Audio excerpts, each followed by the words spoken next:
Assalamualaikum warahmatullahi wabarakatuh. Bertemu lagi kita di mata kuliah statistik dengan materi uji statistik dan analisa data. Statistik adalah prosedur atau metode pengumpulan data, mengolah data, analisis data, dan menyajikan data. Penelitian adalah cara ilmiah untuk mendapatkan data dengan tujuan dan menggunakan tertentu. Data dari penelitian harus akurat. Jadi di sini data ini harus memenuhi kriteria valid, reliable, dan objektif. Data valid artinya di mana data tersebut memiliki ketepatan antara data yang sesungguhnya terjadi pada objek dengan data yang dapat dikumpulkan oleh peneliti. Data valid memiliki ketepatan atau kecermatan pengukuran. Contohnya mengukur lomba lari valid jika kita menggunakan stopwatch bukan dengan jam. Reliable adalah menunjukkan kekonsistenan pengukuran. Pengukuran berulang-ulang akan mendapatkan hasil yang sama. Hari ini mendapatkan warna hijau. Besok dan lusa harus tetap warna hijau.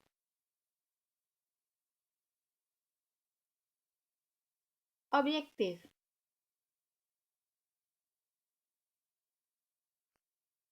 Objektif di sini menunjukkan derajat persamaan persepsi antara orang, ya. Jadi di sini kita memiliki suatu persamaan persepsi di antara beberapa orang atau banyak orang. Nah, itu objektif. Contohnya, jika satu orang menyatakan suatu objek berwarna putih, maka orang lain pun menyatakan sama, yaitu objek tersebut berwarna putih. Peran statistik dalam penelitian, yaitu sebagai alat mengukur besar sampel yang akan diteliti. Alat menguji validitas dan reliabilitas instrumen. Alat mengolah data, alat analisis data, dan alat menyajikan data. Kegunaan statistik di bidang kesehatan, misalnya mengukur status kesehatan masyarakat, membandingkan status kesehatan di satu tempat dengan tempat lain, masa lampau dan sekarang. Evaluasi dan monitoring program, estimasi kebutuhan pelayanan, perencanaan program kesehatan, riset dan publikasi masalah kesehatan. Data dan variabel. Data adalah kumpulan angka atau huruf hasil dari penelitian terhadap karakteristik yang diteliti. Variabel adalah karakteristik yang nilai datanya bervariasi dari suatu pengukuran ke pengukuran berikutnya.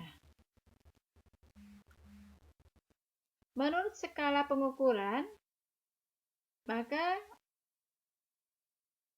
akan dibagi menjadi 4 jenis, yaitu data nominal, ordinal, interval, dan rasio.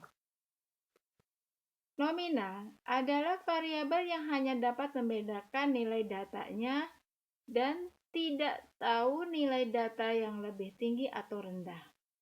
Misalnya data sederajat, jenis kelamin, laki-laki, perempuan, itu tidak menunjukkan tinggi atau rendahnya suatu nilai. Suku Jawa, suku Sunda, suku Bali, suku Melayu, dan sebagainya, itu juga tidak menunjukkan tinggi rendah dari suatu suku. Nah, kemudian agama juga demikian. Islam, Kristen, Hindu, Buddha, dan sebagainya di dalam satu pandangan bahwa itu tingkatannya adalah tingkatan yang tidak ada tinggi dan rendahnya.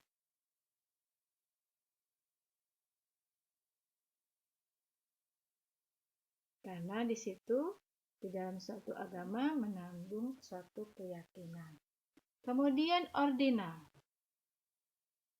Ordinal itu variabel yang dapat membedakan nilai datanya yang sudah dapat diketahui tingkatan lebih tinggi atau lebih rendah.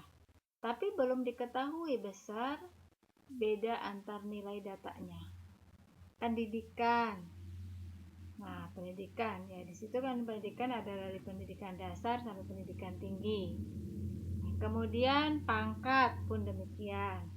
Stadium penyakit juga demikian. Jadi di situ bisa dilihat bahwa ada peringkatnya, tingkatannya, ya. Kemudian interval adalah variabel yang dapat dibedakan, diketahui tingkatannya dan besar beda antara nilainya. Namun belum diketahui kelipatan suatu nilai terhadap nilai yang lain dan tidak mempunyai titik nol mutlak. Misalkan suhu benda A 40 derajat dan suhu benda B 30 derajat. Jelas di sini kita tahu bahwa benda A akan lebih panas daripada benda B. Berarti di situ ada beda panas 10 derajat. Nah, jadi kita tidak bisa bahwa benda A panasnya 2 kali dari benda B. Tapi jika suhu 0 derajat tidak berarti benda tersebut tidak panas.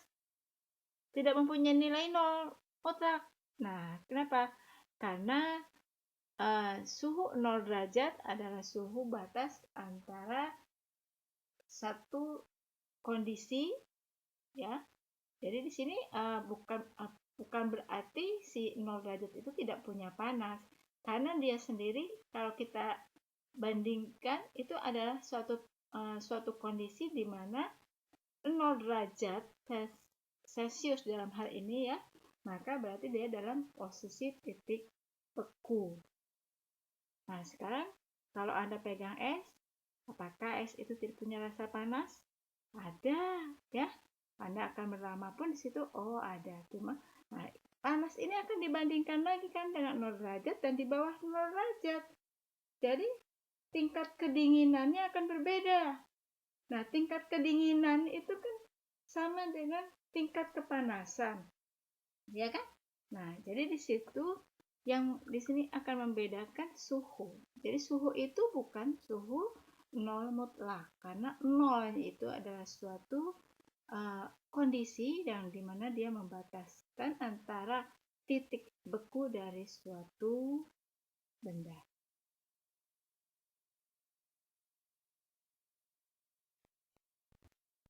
Nah, kemudian rasio. Rasio dibedakan ada tingkatan, ada besar beda, ada kelipatannya, dan ada nilai nol mutlak. Misalkan berat badan. Tidak ada satu jenis zat pun yang berat bebannya 0. Ya, begitu juga tinggi badan. Tidak ada satu jenis zat pun yang tidak memiliki ukuran. Ya kan? Nah, sehingga di sini berat A 30 kilo, berat B 60 kilo. Maka berarti berat A lebih ringan dari B atau lebih kecil dari B. Bedanya antara A dan B adalah 30 kilo. Berarti berat B 2 kali lipat berat A. Berat 0 kg, berarti tidak ada berat, tidak ada bendanya. Sehingga ada nilai 0 mutlak. Ya, kalau Anda bilang beratnya 0, berarti itu tidak ada bendanya dan tidak ada zatnya. Karena kita tahu bahwa baik itu zat apapun akan memiliki suatu nilai berat. Sehingga di sini 0 ini memiliki suatu nilai 0 mutlak. Jenis data ada dalam kategori kualitatif dan ada dalam data numerik, yaitu kuantitatif. Data kategorik adalah data yang mengklasifikasikan penggolongan suatu data. Isinya berupa kata-kata, seks, jenis pekerjaan, pendidikan. Nah, ya kan? Di sini kalau kita menggunakan seks berarti hanya ada pria dan wanita. Kemudian jenis pekerjaan. Ada guru, di dalamnya berarti ada dosen, ya kan? Hanya beda tingkatannya kan? Kemudian dokter, polisi, dan sebagainya. Nah, itu jenis pekerjaan. Pendidikan, ada pendidikan dasar, pendidikan menengah, pendidikan tinggi. Nah, itu klasifikasinya. Data numerik atau kuantitatif ini akan dihitung dengan suatu perhitungan atau pengukuran dari bentuk-bentuk angka. Data numerik terbagi dua, data diskrit dan data kontinu. Variabel hasil dari penghitungan, misalnya jumlah anak, jumlah pasien, dan lain-lain. Kemudian yang kontinu itu adalah hasil pengukuran, misalnya tekanan darah, HB, dan lain-lain. Nah,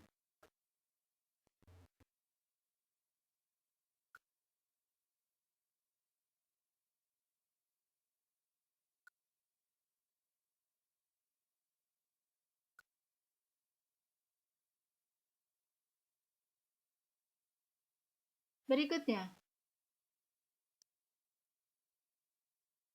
variabel kategorik dan numerik. Variabel kategorik pada umumnya adalah variabel berskala nominal dan ordinal. Variabel numerik itu berskala, interval, dan rasio. Tujuan analisis data. Yang pertama adalah memperoleh gambaran masing-masing variabel. Yang kedua, membandingkan dan menguji teori atau konsep dari data yang dikumpulkan. Yang ketiga, menemukan konsep baru dari data yang dikumpulkan. Yang keempat, mencari penjelasan. Apakah konsep baru yang diuji berlaku umum atau hanya berlaku pada kondisi tertentu? Seberapa jauh analisis suatu penelitian akan dilakukan tergantung dari jenis penelitian, apakah itu kualitatif atau kuantitatif. Sampel, jenis sampel itu jenis sampel independen atau dependen. Jenis data atau variabel kita menggunakan kategorik atau proporsi dan numerik, nilai rata-rata. Nah, kemudian juga adalah asumsi kenormalan. Data normal ini kita uji dengan uji statistik parametrik. Datanya tidak normal, kita uji dengan uji statistik non-parametrik.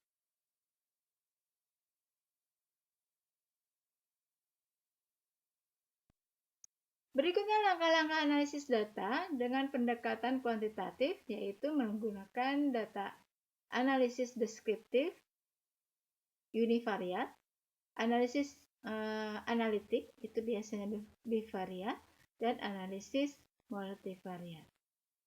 Apa yang disebut analisis univariat? Yaitu analisis untuk menjelaskan atau mendeskripsikan karakteristik masing-masing variabel yang diteliti. Data numerik Misalnya dengan nilai min, median, standar deviasi, dan nilai minimal dan maksimal. Kalau datanya kategori, kita menggunakan frekuensi dan persentase. Untuk analisis bivariat, setelah diketahui karakteristik masing-masing variabel dapat diteruskan analisis lanjut. Analisis hubungan antara dua variabel, misalnya hubungan antara berat badan dan tekanan darah. Jadi di dalam analisis bivariat ini kita akan menghubungkan dua variabel ya. Nah, satu variabel X misalnya dengan variabel Y misalnya. Kemudian analisis multivariat yaitu adalah analisis yang akan menghubungkan antara beberapa variabel independen dengan satu variabel dependen. Ini yang nanti akan dicontohkan dengan regresi ganda atau korelasi ganda. Jadi di situ ada dua atau lebih variabel independennya, X-nya, yang akan dihubungkan dengan satu Y sebagai variabel dependennya.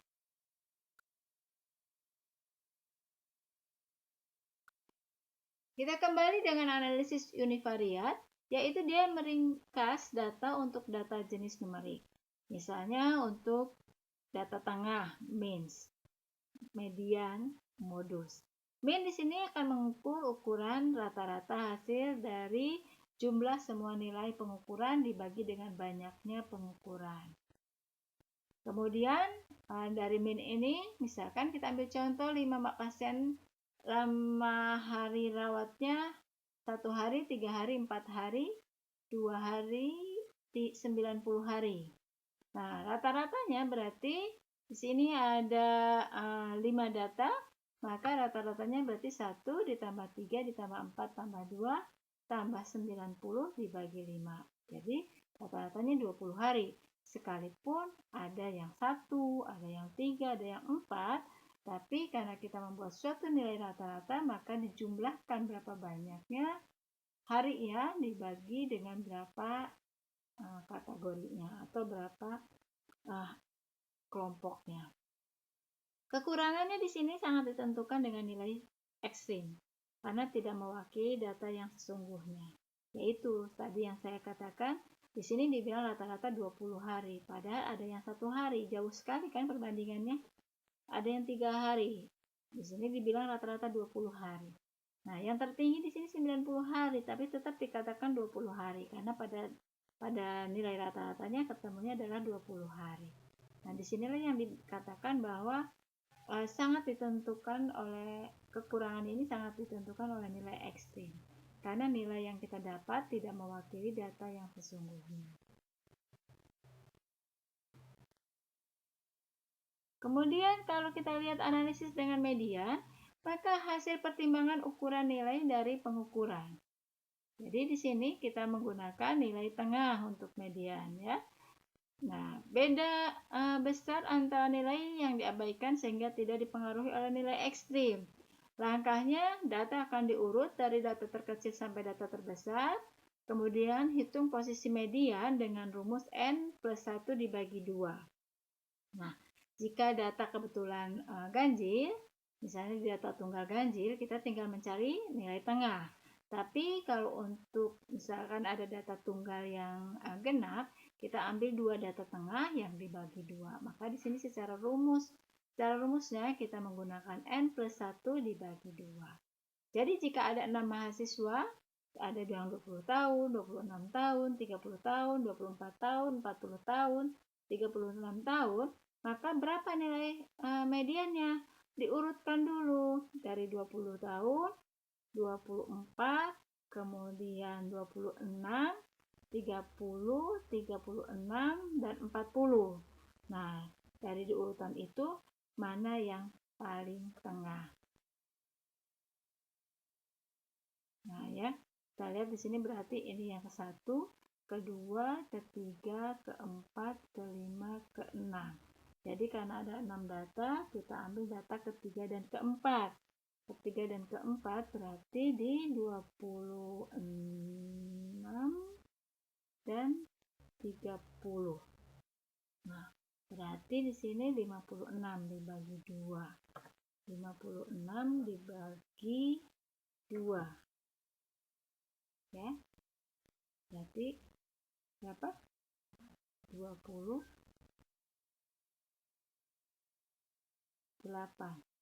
Ya.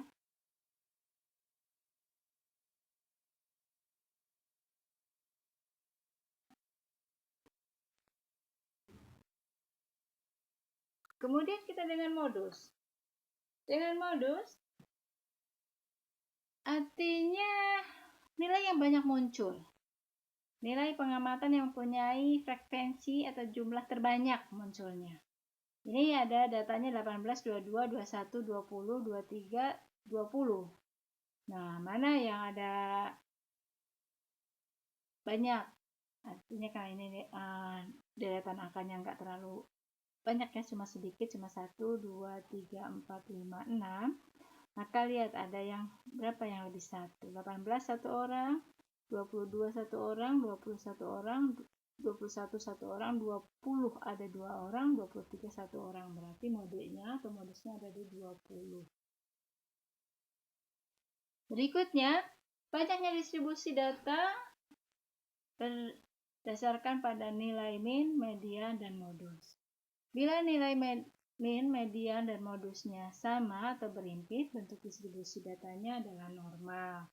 Bila nilai min, median, modus, bentuk distribusi datanya menceng atau miring ke kanan, atau bisa juga ini jika min lebih besar dari median dan lebih besar dari modus ya. Kalau yang lebih kecil dari minnya lebih kecil dari median, lebih kecil dari modus, bentuknya akan menceng ke kiri ya. Nah, kemudian ukuran variasi. Ukuran variasi akan dinyatakan dengan standar deviasi atau simpangan baku. Data yang diukur melalui penyimpangan atau deviasi dari nilai-nilai pengamatan terhadap nilai minnya. Nah, untuk variasi ini juga dilihat dari rata-rata hitung dari kuadrat deviasi terhadap min yang disebut varian. Nah, untuk rumus varian ini biasa dinyatakan dengan S kuadrat atau simpangan baku kuadrat atau standar deviasi kuadrat. Ini adalah jumlah dari XI min X bar dikuadratkan dibagi N min 1. Dan juga ada beberapa rumus yang lain ya, seperti yang sudah dipelajari sebelumnya. Berikutnya, untuk suatu ukuran variasi yang mempunyai satuan yang sama dengan satuan pengamatan, yaitu standar deviasi. Nah, di sini berarti standar deviasi itu merupakan akar dari varian ya. Rumus varian diakarkan. Nah, di sini berarti semakin besar simpangan bakunya atau standar deviasinya, maka semakin besar variasinya. Contohnya ada 5 orang dengan berat badan 48, 52, 56, 62, 67. Berapa simpangan bakunya? Anda akan menghitung. Kita akan menghitung dari sampel tadi. Nah, misalnya min deviasinya adalah, ini kita hitung dulu berapa jumlahnya adalah sekian. Sehingga kita mengetahui berapa rata-ratanya.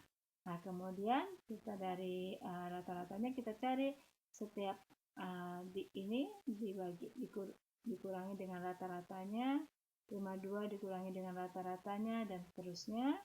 Nah, masukkan dalam XI min X ya, X bar, ini hasilnya, sigmanya sekian.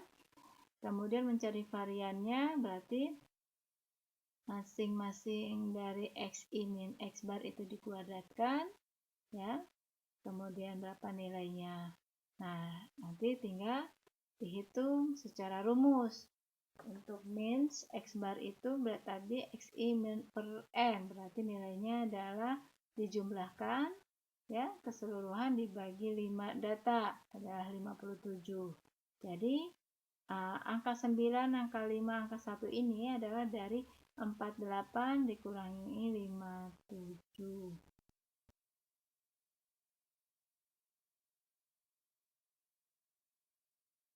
X min X bar ya. Jadi di sini selisihnya. Ya, kemudian ini juga selisihnya. Ini juga selisihnya, ini juga selisihnya, ini juga selisihnya. Nah, dari semua itu nilainya berapa? Kemudian kita cari variannya. Varian itu tadi mengambil dari pangkat 2 dari masing-masing X ya. 9 pangkat 2, 5 pangkat 2, 1 pangkat 2, 5 pangkat 2, 10 pangkat 2 dibagi, ya kan? Ini dibagi N min 1 bagi 4 ya. Nah, hasilnya sekian. Standar deviasinya kita ambil dari akar dari varian. Ya, hasilnya adalah 7,6 kilo. Jadi di sini kita menghitung, kita gunakan tabel sebagai alat bantu untuk mempermudah perhitungannya.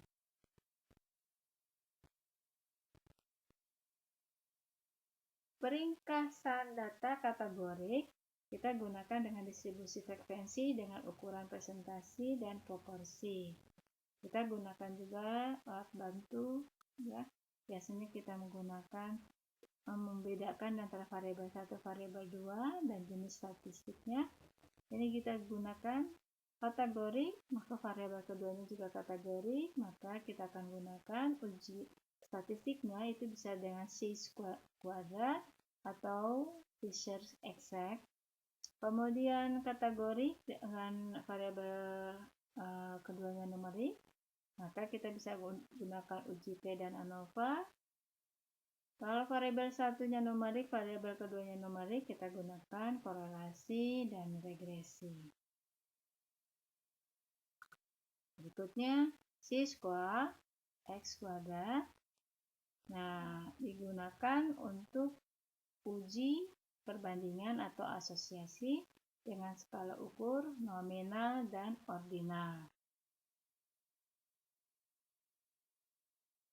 C² untuk tabel dengan 2x2. Dalam hal ini, suatu sampel yang diambil dari populasi bivariat yang tidak normal yang terdiri dari 2 variabel dan tiap variabel dibagi menjadi 2 kategori. Jika dibawa ke dalam bentuk tabel, diperoleh tabel kontingensi 2x2. Pertimbangan memakai C², jika N-nya lebih besar dari 40 digunakan C² dengan koreksi kontinuitas, yaitu kita menggunakan Yates correction. Jika N-nya 20-40, jika semua nilai expected 5 atau lebih gunakan X² dengan koreksi kontinuitasnya. Tetapi jika terdapat E-nya kurang dari 5, kita gunakan uji Fisher. Jika N-nya lebih kecil dari 20, kita gunakan uji Fisher untuk kasus apapun. Nah, di sini rumusnya untuk X² ya. Nah, di sini kita akan menggunakan keputusan di mana H0 akan ditolak jika X² hitung lebih besar daripada X² tabel. Jadi selalu akan kita perbandingkan antara nilai perhitungan dengan nilai tabel statistik. Nilai tabel statistik bisa Anda lihat di lampiran buku-buku statistik. Anda bisa mengambilnya. Berikutnya kita ambil contoh.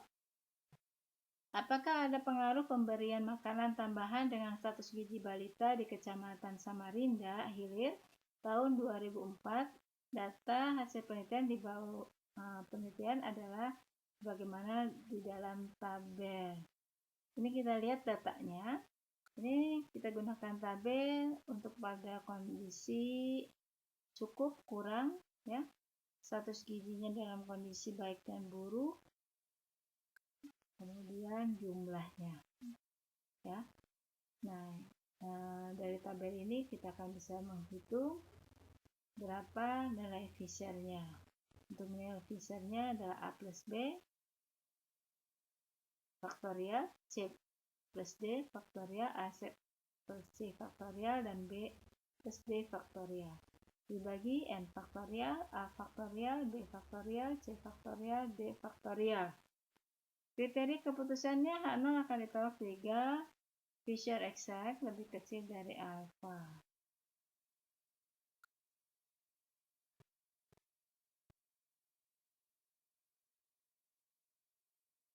Petugas puskesmas akan melakukan penelitian untuk mengetahui hubungan status gizi dengan kejadian kecacingan pada murid SD 007 Samarinda. Data dikumpulkan dengan melakukan wawancara pada murid kelas 5 dan 6. Hasilnya adalah sebagai berikut. Hasilnya kita buat dalam suatu tabel penyataan, di mana di sini ada status gizi, kurang dan cukup, cacingan, ya dan tidak, dan jumlahnya. Maka kita akan menghitung sesuai dengan cara yang tadi.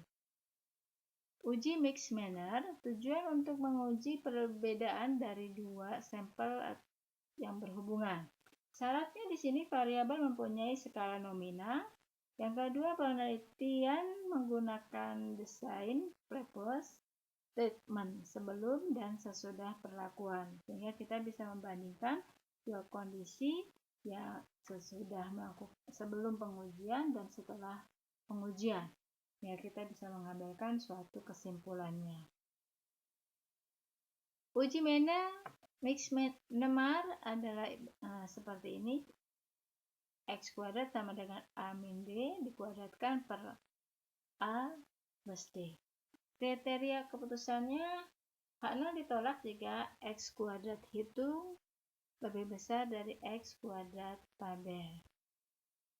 Contohnya, di sini suatu penelitian untuk mengetahui apakah ada pengaruh penyuluhan terhadap pengetahuan KB akseptor dengan alfa 0,025. Penelitian dengan sampel sebanyak 33 orang. Sebelum penyuluhan diperoleh data pengetahuan tentang KB, pengetahuan kurang sebanyak 8 orang, pengetahuan cukup sebanyak 25 orang. Setelah penyuluhan diperoleh data pengetahuan kurang sebanyak 13 orang, pengetahuan cukup 20 orang. Dari 8 pengetahuan yang cukup setelah penyuluhan diperoleh 3 pengetahuan kurang dan 3 pengetahuan kurang dan 5 pengetahuan cukup. Apakah penyuluhan berpengaruh terhadap pengetahuan KB responden? Nah, dari sini kita akan menghitung apakah pengetahuan tersebut mempengaruhi, gitu ya, mempengaruhi pengetahuan tentang KB. Kita akan buat data modelnya seperti ini. Sebelum penyuluhan kurang dan cukup, kemudian setelah penyuluhan kurang dan cukup juga, kita bisa lihat. Maka X kuadrat hitung ya, adalah nilainya sebanyak 8. Ini ada tugas, apakah ada pengaruh penyuluhan pada operatif terhadap kemampuan untuk melakukan latihan nafas dalam dan batuk efektif pasca operasi. Nah, ini datanya Anda bisa coba dengan cara yang tadi ya. ODDS rasio tujuannya adalah untuk mengetahui berapa besar risiko variabel bebas atau penyebab dapat menyebabkan kejadian pada variabel terikat atau akibat.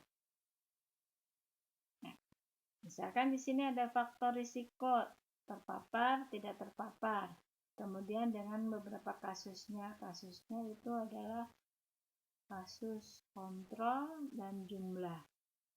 Nah, di sini kita akan bisa mencari berapa OR-nya, yaitu A kali D dibagi B kali C. A ini adalah jumlah kasus yang terpapar, B-nya adalah jumlah kontrol yang terpapar, C-nya adalah jumlah kontrol yang tidak terpapar, D-nya adalah jumlah kontrol yang tidak terpapar.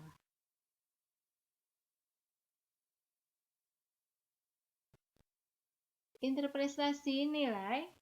Jika lebih kecil dari 1, nilai protektif. Jika lebih besar dari 1, berisiko terhadap kejadian. Jika sama dengan 1, tidak ada efek. Berapa besar risiko perokok terhadap kanker paru? Datanya di bawah ini. Ini pun kita bisa mencari sebab akibat ya dari suatu pengaruh. Nah, faktor risiko jenisnya dengan perokok dan tidak perokok. Kemudian faktor risikonya akan terjadi adalah kanker paru, tidak terjadi kanker paru. Nah, ini adalah tabel dari suatu kasusnya yang akan dihitung sesuai dengan konsep perhitungannya. Kita cari OR dan nilainya adalah 35 kali 40 dibagi 20 kali 15, 4,66. Kesimpulan di sini, perokok memiliki risiko terkena kanker paru sebanyak 4,66 kali dibandingkan orang yang tidak perokok. Ini adalah case control atau cross sectional. Kohort di sini RR atau relative risk. Ya. Berikutnya kita akan menggunakan uji t-test. Uji t-test adalah student t-test atau pertama kali ditemukan oleh W.S. Joseph pada tahun 1908 dengan nama samaran student. Prinsip penggunaan uji t-test adalah untuk membuktikan signifikansi atau tidaknya dua nilai rata-rata.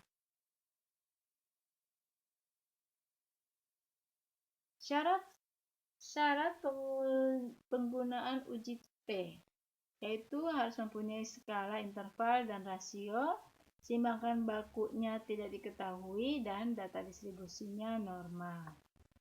Berikutnya, uji T ini dibedakan atas dua kelompok dengan uji T satu sampel dan uji T untuk sampel yang berhubungan sebelum dan sesudah t-test, atau dua sampel yang berpasangan atau paired t-test. Uji t-test satu sampel tujuannya untuk membandingkan nilai rata-rata sampel dengan nilai rata-rata populasi sebagai standarnya. T-test rumusnya sedemikian, X min mu per S per akar N, ya, di mana di sini X adalah nilai rata-rata sampel, mu nilai rata-rata populasi, S simpangan baku, dan N adalah besarnya sampel.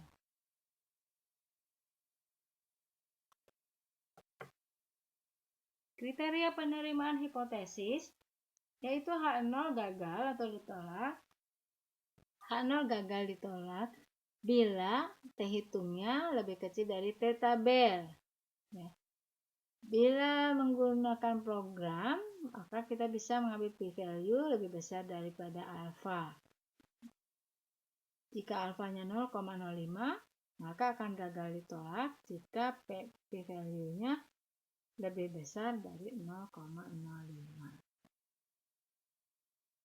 Contohnya, masyarakat mengeluh bahwa kadar nikotin rokok A diduga melebihi kadar normal.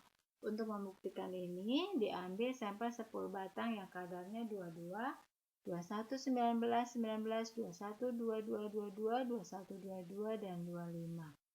Alfa yang digunakan adalah 0,05. Apakah rokok A memang memiliki kandungan nikotin lebih dari 20? Kita hitung dengan soal dengan rumusnya, yaitu 21,3 dikurangi 20 dibagi 1,88 per akar 10. Nilainya adalah 2,2. Nah, di dalam tabel, pada kondisi dengan alfa 0,05, berarti tingkat kepercayaan pada 95% atau 0,95, dikalikan dengan angka 9 dihasilkan 1,83. Maka cara membaca lihat tabelnya adalah pada posisi 0,95 pada baris ke-9. Nah, ini kita bisa melihat posisinya.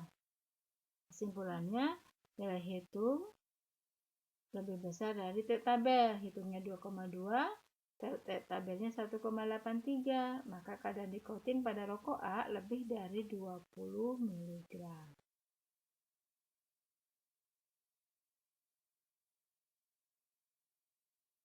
Kemudian, untuk sampel yang berhubungan sebelum dan sesudah dites atau dengan dua sampel yang berpasangan.